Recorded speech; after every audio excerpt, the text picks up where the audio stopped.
Welcome to this explainer. Today, we're going to be doing something really cool. We are decoding one of history's absolute most misunderstood texts to reveal what is essentially a hidden blueprint. We're diving deep into Machiavelli's models from The Prince to figure out exactly why seemingly invincible systems, whether that's massive political regimes, corporate empires, or huge financial institutions, why they suddenly just fall apart. It's a fascinating look at the completely invisible architecture of power. Let's get right into it. So think about it. When does power actually collapse? Intuitively, we tend to assume that regimes and dominant organizations fail because of, say, overwhelming physical force or maybe structural bankruptcy, right? We think it's all about armies, natural resources, or capital. If a massive company goes under, we immediately blame the balance sheet. If a government falls, we picture a rebel army literally at the gates. But the source material reveals a much deeper, completely hidden structural rule. It's actually not about physical force at all. It's about something entirely invisible. What I found absolutely fascinating here is that the math of power is completely psychological. Okay, let's dive into this master pattern, because the core idea is this. Authority dies psychologically way before it ever dies physically. It proves that power relies almost entirely on collective emotional synchronization. A ruler, or hey, even a modern tech CEO, doesn't actually lose their position the exact moment they run out of money. No, they lose it the moment the collective psychology of their followers shifts. Think about a huge corporation that seems totally unstoppable on a Tuesday, and a week later, it's filing for bankruptcy because the market lost faith. The physical collapse? Well, that's just a lagging indicator of the psychological death that actually happened weeks, months, or even years prior. Here is our roadmap for today. 1. The true nature of power. 2. Hatred and contempt. 3. The psychology of collapse. 4. The failure threshold. And finally, 5. Machiavelli in the modern world. All right, kicking things off with Section 1, the true nature of power and how to calibrate fear and respect. To really comprehend how a collapse happens, we first need to define what keeps a system stable in the very first place. Control isn't maintained through constant physical force, it's actually maintained through individualized perception. A system is stable when fear is individualized, meaning people are just too afraid to act out alone. Imagine being in a massive crowd where literally everyone is angry, but you're the only one too scared to speak up because you think you're totally isolated. Because of this dynamic, opposition remains completely fragmented. Everyone might be unhappy, sure, but no one is coordinating. Finally, the authority retains its psychological weight. They are perceived as competent and dangerous enough to be respected, which keeps that individualized fear securely locked in place.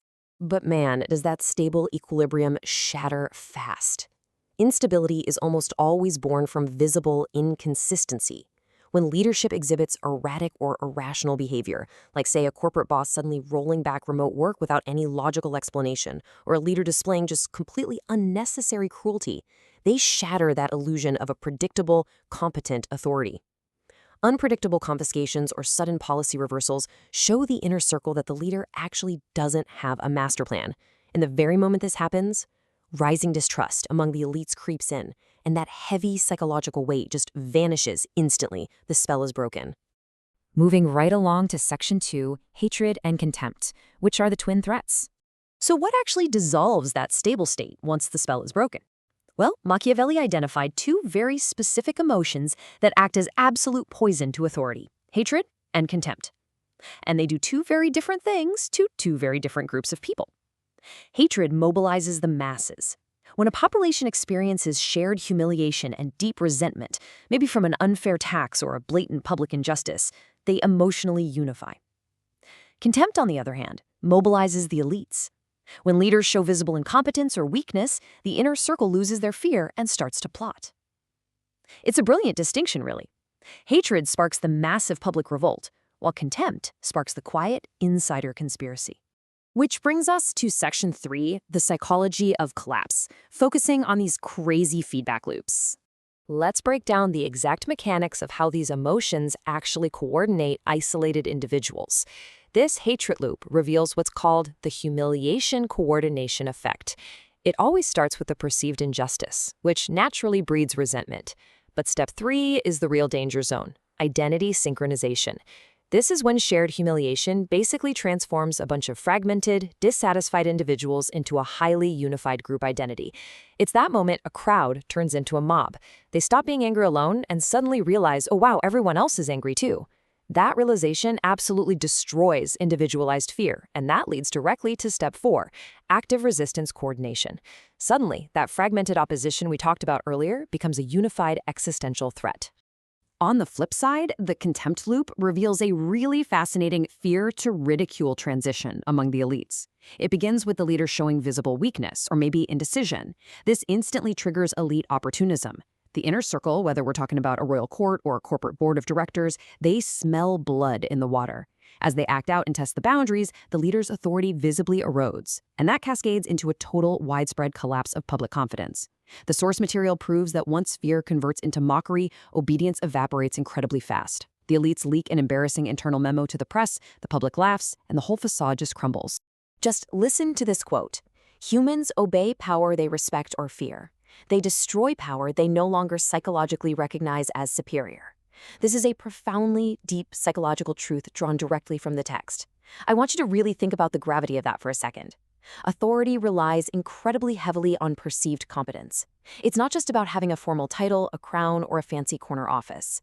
The very moment a leader loses their monopoly over narrative competence, they are profoundly vulnerable. People will outright destroy power that they no longer view as superior to themselves. It's basically a primal human instinct to tear down a false idol once that mask finally slips. Next up is Section 4, the failure threshold, or what I like to call the catastrophic moment. We've looked at the masses and we've looked at the elites. Now we reach the exact mathematical condition for a total system failure. A system experiences a catastrophic, truly existential collapse when bottom-up resistance meets top-down conspiracies simultaneously. The masses are synchronized by hatred. The elites are synchronized by contempt. And the absolutely crucial third element, fear is simply no longer strong enough to suppress their coordination. Think of it as a perfect storm. A regime can actually often survive hatred if the elites remain heavily incentivized and strictly loyal. And it can survive elite plotting if the masses are terrified and completely compliant. But when both align at the exact same moment, the system implodes completely. There is no coming back. And finally, Section 5, Machiavelli in the Modern World, looking at cross-domain applications. Now, you might be sitting there thinking, okay, this is from a 16th century text about Italian city-states. What does this have to do with me right now? But what I find so compelling is that this psychological blueprint maps perfectly onto entirely different modern domains. Whether it's complex financial markets, enterprise cybersecurity, or the military, systems fail when participants simultaneously lose trust and detect weakness. In trading systems, a sudden loss of credibility is the equivalent of contempt, and coordinated panic selling is the hatred, leading to a massive non-linear panic cascade. In cybersecurity, if everyday users stop trusting the admins while attackers simultaneously detect a weakness, you get a catastrophic network breach. In the military, if soldiers lose respect for command competence, they simply lose their fear of punishment. It's the exact same dual threat coordination model literally everywhere you look. We do have to add one major modern twist to Machiavelli's framework, though: the internet. Today, modern legitimacy is highly network amplified. Because of decentralized information networks, contempt spreads memetically at totally unprecedented speeds. Think of how fast a powerful CEO or a massive global brand can become a viral joke on social media. One bad interview, one leaked video, and millions of people are synchronizing their ridicule in real time.